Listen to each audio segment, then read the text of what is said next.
IIT Bombay से करी पढ़ाई और अब बन गए हैं साधु। नमस्कार दोस्तों, आप देख रहे हैं अर्शी एक्सप्लोरर और आपके साथ मैं हूं लक्षिता अरोड़ा।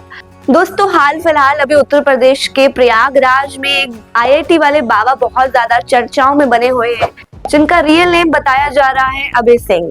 इस बारे में तो आप लोग जानते ही होंगे। जो लोग नहीं जानते हैं तो इस वीडियो में हम लोग उनके बारे में विस्तार से बातचीत करेंगे कि कौन है आखिर अभय सिंह और आखिर ऐसी क्या वजह है जिस वजह से उनको बाबा का रूप धारण करना पड़ा।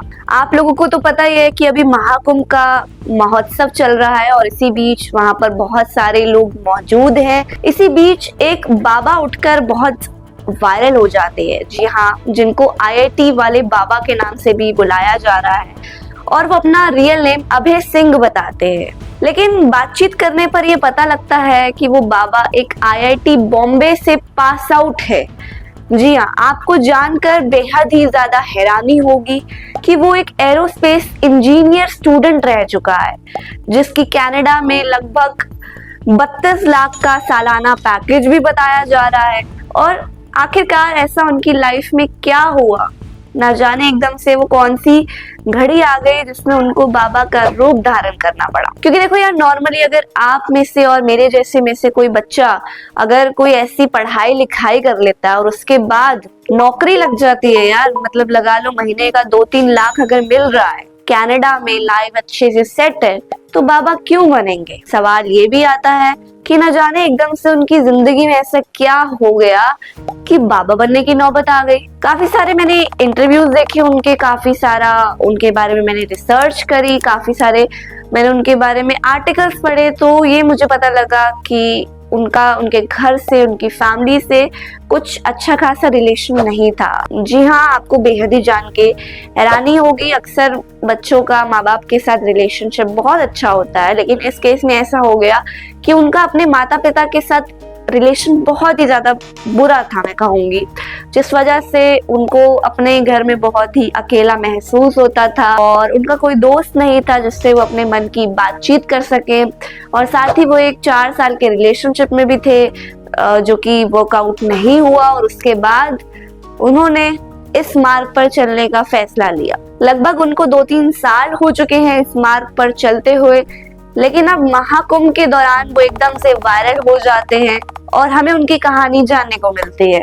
लेकिन देखो, मेरा पर्सनल ओपिनियन इस पर क्या है, मैं आपको वो बताती हूँ कि अगर उनके अपने परिवार के साथ अच्छे संबंध नहीं है, कोई दोस्त नहीं है, तो ठीक है। अगर उन्होंने इस मार्ग को चूज किया है तो अच्छा ही है। कम से कम उन्होंने अपनी जान तो नहीं गवा बैठी, कम से कम उन्होंने बाकी लोगों की तरह किया। एटलीस्ट वो अपनी जिंदगी खुद अपने तरीके से खुशी खुशी जी रहे हैं, तो मुझे लगता है कि अच्छी बात है। और काफी लोग मैं देख रही थी कि उनके इंटरव्यू में कमेंट करके लिख रहे थे कि he failed as a child. तो मैं ये भी बोलना चाहूंगी कि उनके माँ बाप भी तो एज अ पेरेंट्स फेल्ड हो चुके हैं, जिस वजह से बच्चे को बाबा का रूप धारण करना पड़ा, जिस वजह से बच्चे को उस मार्ग पर जाना पड़ा है। तो इसमें माँ बाप की भी गलती है कि हम देखते हैं आजकल सोसाइटी में माँ बाप अपने बच्चों को किस तरीके से प्रेशर बनाते हैं कि बेटा डॉक्टर नहीं बना तो देख ले तेरा करियर बर्बाद हो जाएगा, इंजीनियरिंग नहीं करी तो कुछ नहीं करोगे। कहीं ना कहीं ये फैमिली से भी प्रेशर होता है, जिस वजह से कुछ बच्चे तो ऐसे होते हैं कि अपनी जान गंवा लेते हैं। और लेकिन यहाँ पे मैं इस वजह से भी खुश हूँ कि अभय सिंह ने, जो कि आईआईटी वाले बाबा के नाम से भी जिन्हें हम जानते हैं, उन्होंने एटलीस्ट किया, भगवान के रास्ते पर चल रहे हैं, तो अच्छी बात है। और मुझे ऐसा लगता है कि मीडिया वालों को उनका इंटरव्यू लेना बंद कर देना चाहिए। मेरी हाथ जोड़ के ये गुजारिश है मीडिया वालों से कि अगर वो अपनी जिंदगी जी रहे हैं सुख शांति के साथ, तो उनको सुख शांति से जीने दो।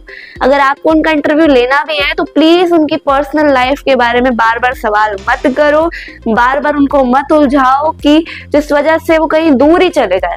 सो इट्स बेटर कि उनको उनकी जिंदगी शांति तरीके से जीने दो और उनको बस अपना अलग रहने दो। जिस तरीके से वो रहना चाहते हैं उनको रहने दो, उनको जबरदस्ती बातों में उलझाओ मत कि क्या हुआ था क्या नहीं हुआ था। मैं देख रही थी इंटरव्यू बहुत सारे उनके थे जिसमें बार बार सेम वही क्वेश्चंस कि क्यों नहीं आप उस मार्ग पे दोबारा चले जाते हो, क्यों आप पेरेंट्स के पास नहीं जाते हो। अरे भाई, पेरेंट्स ने इस तरीके से उन पे प्रेशर बना रखा था कि उनको वहां जाना पड़ा। और मुझे लगता है कि जो भी उन्होंने डिसीजन लिया वो ठीक है, एटलीस्ट वो खुश हैं, तो खुश रहने दो, उन्हें वापस से वही सब चीज़ों में मत घसीडो, ना बार बार वो सवाल करो। मेरी तो देखो यही गुजारिश है। और ये थे आईआईटी वाले बाबा की कहानी और मेरा ये उनके ऊपर ओपिनियन था। आई होप आपको ये वीडियो अच्छी लगी होगी, और अगर आपको ये वीडियो अच्छी लगी होगी, आपके लिए ज़रा सी भी हेल्पफुल साबित हुई होगी, तो प्लीज़ प्यारा सा कमेंट करिएगा। और ऐसी ही तरीके की हम और वीडियोस बनाएंगे और अपने ओपिनियन को मैं शेयर करूंगी आपके साथ। तो मिलेंगे बहुत जल्दी नेक्स्ट वीडियो में। Till then bye bye, take care and thank you so much for watching.